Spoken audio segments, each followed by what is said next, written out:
Mr. Speaker, what exactly is going to change? I mean, you have these hardliners, Rosendale, Gates, Burchett, Crane, others. You have more than 4 who say they will not vote for a CR whatsoever. So what is actually going to change, or will you have to change your strategy? Well, something's got to change. If I can refer to your network, CNN, referred to yesterday that an open border is a talking point. Well, we just set a new record of 11,000 people came across illegally. The record was just Friday, a few days before, of 10,000. I'm not sure how you continue to report when you see what's going on across this nation.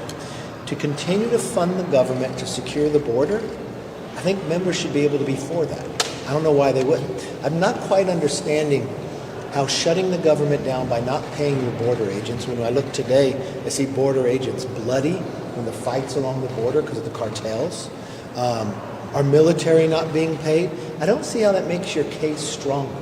I think for those that have held up for us to pass these bills, as you know, I've been trying to get this done way back in July. They even shut down an entire week. They wouldn't let us do anything at all. I still don't know the reason behind that. And now they won't even let us bring the bills up to even be debated. I think bring these 4 together with the other ones we passed, that would be 72% of the discretionary spending would already be passed. Nothing has happened in the Senate. So if you continue to fund government while you solve this problem, so that your military and your border agents get paid, and you have a continuing resolution that does that, but at the same time secures that border, it may become truth that we can do that. So how do you do that, though? I mean, they're clearly not listening to this message. So, I mean, what do you... Look, I have a number of Democrats that believe the border need to be secure. They have a difference of opinion of CNN, too. I think we'll be able to get it through. So you think Democrats will come to the support and help you guys? No, we'll just see. I think there's a number of things. I never quit, even when the time runs out. So we'll get it done. How much is the fact that if you do cut a deal with Democrats, there could be a vote to push you out? How much is that driving your decision making right now? Nothing drives my decision. If that was driving my decision, wouldn't that driven my decision making 15 times before? But you could have cut a deal with Democrats, and that could be the end of it. Did I cut a deal then? No, did I cut a deal then? When I went 15 rounds. No, I'm talking about right now. Okay, but let me explain something to you. I'm no different than I was then or before.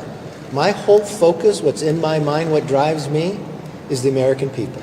And right now what I see is a border that's wide open, the fentanyl coming across, killing and poisoning 300 Americans every single day, and administration will do nothing about it. A policy by the administration that keeps energy prices high.